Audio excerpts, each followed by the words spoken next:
2 కరువు మండలాలు మరి ఆల్రెడీ ఈ యొక్క కర్నూలు పశ్చిమ ప్రాంతంలో ఉన్నాయి అధ్యక్ష.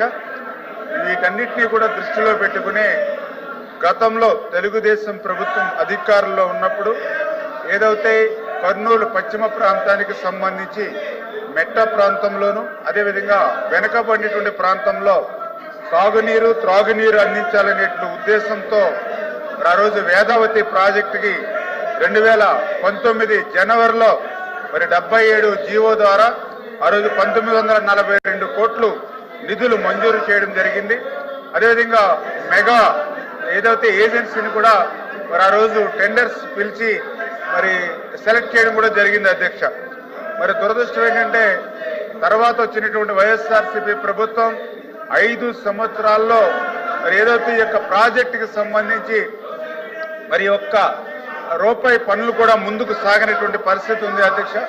అందులో కూడా పర్టికులర్ గా ఏదైతే వేదవతికి సంబంధించి మరి 2 రిజర్వాయర్, ఒకటి ఏదైతే అలారి రిజర్వాయర్ 2 టీఎంసీలు ఏదైతే సామర్థ్యం ఉందో, అదేవిధంగా రెండవది మొలకపల్లి రిజర్వాయర్.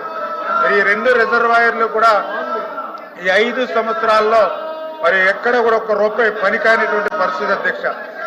ఏదైతే 2019, 2024 నాటి వైఎస్ఆర్సీపీ ప్రభుత్వంలో దీనికి సంబంధించి కేవలం 7% మాత్రమే పనులైనటువంటి పరిస్థితి అధ్యక్ష. ఎంత దురదృష్టం అంటే ఆ రోజు ఏదైతే తెలుగుదేశం ప్రభుత్వ హయాంలో 2014, 2019లో ఆ రోజు మరి 1942 కోట్ల రూపాయలు ఆ రోజు మేము నిధులు మంజూరు చేస్తే మరి తర్వాత వచ్చినటువంటి వైఎస్ఆర్సీపీ ప్రభుత్వం నిధులు కొత్తగా మంజూరు చేయవలసిన అవసరం లేకపోయినప్పటికీ కూడా మరి మంజూరైనటువంటి నిధుల్లో కూడా 101 కోట్లు మించి ఖర్చు పెట్టలేదంటే ఈ యొక్క ప్రాజెక్టు మీద ఈ యొక్క వైఎస్ఆర్సీపీ ప్రభుత్వానికి ఉన్నటువంటి నిర్లక్ష్యం ఏంటనేది చాలా క్లియర్ గా అర్థమవుతున్నటువంటి పరిస్థితి అధ్యక్ష.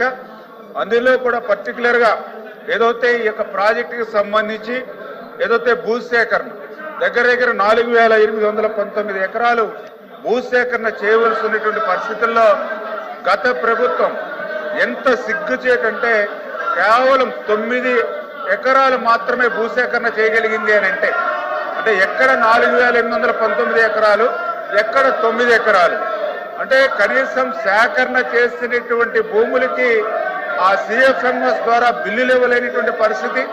అదేవిధంగా బడ్జెట్ లో ఎల్ఓసి లేక సిఎఫ్ఎంఎస్ లో అప్లోడ్ చేయలేనటువంటి పరిస్థితుల్లోనే భూసేకరణ కూడా గత ప్రభుత్వంలో నిలిచిపోయినటువంటి పరిస్థితి దుస్థితి అధ్యక్ష. అందుకే ఎవరైతే ఏజెన్సీ మెగా ఎవరైతే ఉన్నారో వాళ్ళు కూడా మరి ఈ పనులు చేయలేక 2022లోనే మరి వాళ్ళు కూడా మరి అక్కడి నుంచి పనులు వదిలిపెట్టేసినటువంటి పరిస్థితి అధ్యక్ష. అందుచేత ఈ ప్రభుత్వం ఏదైతే అత్యంత వెనకబడినటువంటి యొక్క కర్నూలు పశ్చిమ ప్రాంతానికి న్యాయం చేయాలనేటువంటి ఆలోచనతో ఏదైతే యొక్క 4819 ఎకరాలు భూసేకరణ ఏదైతే ఉందో దానికి ఒక 384 కోట్ల రూపాయలు, అదేవిధంగా ఏదైతే civil works 2 reservoirs, 3 pressure main, ఒక గ్రావిటీ కెనాల్, 3 పంప్ హౌసెస్ అంటే టోటల్ గా 1456 కోట్లు అంటే 1840 కోట్ల రూపాయలు ప్రజెంట్ దీనికి ఖర్చు అయ్యేటువంటి పరిస్థితిని ప్రభుత్వం గుర్తించడం జరిగింది అధ్యక్ష. మరి అదేవిధంగా ఏదైతే గుండ్రేవుల సంబంధించినటువంటి రిజర్వాయర్ పనులు చూస్తే మీకు తెలుసు అధ్యక్ష, ఏదైతే తుంగభద్రకు వచ్చేటువంటి వరద నీరు ఏదైతే ఉందో ఆ వరద నీటిని నిల్వ చేసేటువంటి విధంగా మరి గుండ్రేవుల జలాశయం అంటే దగ్గర 20 టీఎంసీల నీటిని నిల్వ చేయగలిగినటువంటి సామర్థ్యంతో గుండ్రేవుల మరి ఆ రోజు తెలుగుదేశం ప్రభుత్వం 2019 ఫిబ్రవరిలో 154,910 కోట్లు మరి ఆ రోజు నిధులు మంజూరు చేయడం జరిగింది అధ్యక్ష. ఏదైతే గుండ్రేవుల రిజర్వాయర్ ఏదైతే ఉందో ఇది మంచి ఏదైతే కెనాల్ ఆయకట్టుకు ఇది ఎక్కువగా ఉపయోగపడేటువంటి జలాశయం అధ్యక్ష. అయితే 2019, 2024లో ఈ జలాశయానికి సంబంధించి ఒక్క రూపాయి కూడా గత వైఎస్ఆర్సీపీ ప్రభుత్వం ఖర్చు పెట్టినటువంటి పరిస్థితి లేదు అధ్యక్ష. అందుకే ఈ రోజు మళ్ళీ ఈ ప్రభుత్వం ఏదైతే ఈ యొక్క భూసేకరణ ఏదైతే ఉందో 23,000 ఎకరాలు భూసేకరణ చేయవలసినటువంటి పరిస్థితి ఉంది. అయితే ఈ భూసేకరణ మరి ఏదైతే ఇంటర్ స్టేట్ లింకింగ్ అంటే ఏదైతే ఆంధ్రప్రదేశ్ రాష్ట్రం నుంచి 10,000 ఎకరాలు, అదేవిధంగా తెలంగాణ నుంచి 7,800 ఎకరాలు, ఏదో కర్ణాటక నుంచి 434 ఎకరాలు, ఈ రకంగా అంతర్రాష్ట్ర సమస్య ఏదైతే ఉందో దీన్ని కూడా అధిగమించి ఈ ప్రభుత్వం ఏదైతే ఈ యొక్క వేదావతి గుండ్రేవల ఏదైతే వీటిని పూర్తి చేయడానికి ప్రభుత్వం కృతనిశ్చితంగా ఉందని చెప్పి మీ ద్వారా తెలియజేసుకుంటా ఉన్నా అధ్యక్ష. ఏదైతే దయ ఉంచి ఈ యొక్క క్వశ్చన్ అవర్ అంటే చాలా ఇంపార్టెంట్ అవర్ అధ్యక్ష. ప్రజల సమస్యల్ని ప్రతిబింబించేటువంటి అవరు దయ ఉంచి సభను ఆర్డర్లో పెట్టాలి అధ్యక్ష. ఎందుకంటే ఈ రోజు ఏదైతే వైఎస్ఆర్సీపీ సభ్యులు నిజంగా చాలా సిగ్గు చేయటటువంటి విషయం. ఎందుకంటే వీళ్ళు ఏదో సోషల్ మీడియా గురించి ఏదైతే వాళ్ళు మాట్లాడుతూ ఉన్నారో, ఎవరైతే వర్రా రవీంద్ర రెడ్డి గురించి వాళ్ళు మాట్లాడుతూ ఉన్నారో, ఆ వర్రా రవీంద్ర రెడ్డి సాక్షాత్తు జగన్మోహన్ రెడ్డి తల్లిని, జగన్మోహన్ రెడ్డి చెల్లిని విననేటువంటి భాషలో, చదవలేనిటువంటి భాషలో వాళ్ళు మరి పోస్టులు పెడితే అటువంటి వాళ్ళకి ఒత్తాసు పలుకుతూ ఉన్నారని అంటే మరి జగన్మోహన్ రెడ్డి ఎలా సమాధానం చెప్పాలి? సొంత తల్లి మీద, సొంత చెల్లి మీద పోస్టులు పెట్టినటువంటి వ్యక్తిని వెనకేసుకొస్తూ ఉన్నాడని అంటే జగన్మోహన్ రెడ్డి ఏ స్థాయిలో దిగజారిపోయాడు ఈ రోజు అంతా కూడా అర్థమవుతున్నటువంటి పరిస్థితి అధ్యక్ష. దయచేసి ఒక నిమిషం దయచేసి ప్రతిపక్ష సభ్యులకు మనం ఏంటంటే క్వశ్చన్ అవర్ జరుగుతోంది, ఇంపార్టెంట్ డిస్కషన్ జరుగుతూ ఉన్నాయి. ఒక్కసారి వాయిదా తీర్మానం తిరస్కరించిన తర్వాత ఎలా చేయడం జరగదు. మీరు వేరే ఫార్మెట్ లో రండి, చర్చించడానికి ప్రభుత్వం సిద్ధంగా ఉంది.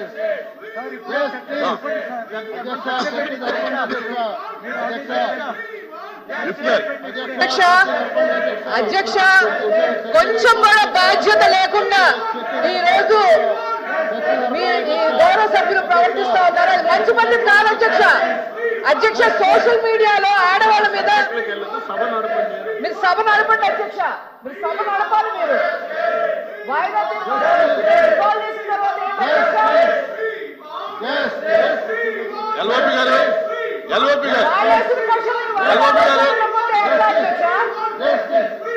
మీరు సీనియర్ సభ్యులు ప్రతిపక్ష నాయకుడిగా ఉన్నారు, మీకు రూల్స్ తెలుసు, ఎన్నో సమావేశాలు చూశారు. ఒక్కసారి వాయిదా తీర్మానం తిరస్కరించిన తర్వాత ఎలా చేయాలనే విషయం మీకు కూడా తెలుసు. వేరే ఫార్మెట్ లో రండి, వేరే ఫార్మెట్ లో వస్తే మేము ఎలా చేస్తాం. దయచేసి మీ సభ్యులు కూర్చోమనండి ప్లీజ్, సభ జరగనివ్వండి. ఇది మంచి పద్ధతి కాదు.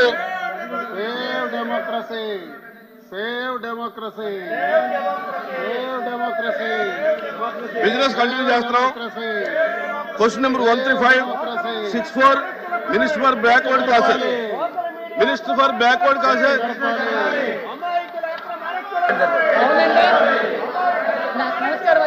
అవునండి, వెనకబడిన తరగతి సంక్షేమం మరియు అభివృద్ధిపై దృష్టి పెట్టేందుకు ప్రభుత్వం కట్టుబడి ఉంది.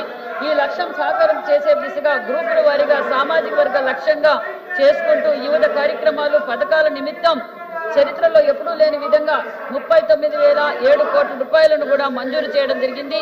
వివిధ ఇతర విషయాల పాటు ప్రస్తుత 24-25 ఆర్థిక సంవత్సరంలో ఆంధ్రప్రదేశ్ వెనుకబడిన తరగతుల సహకార ఆర్థిక సంస్థ కోసం పథకాలు అమలు చేస్తున్నాం.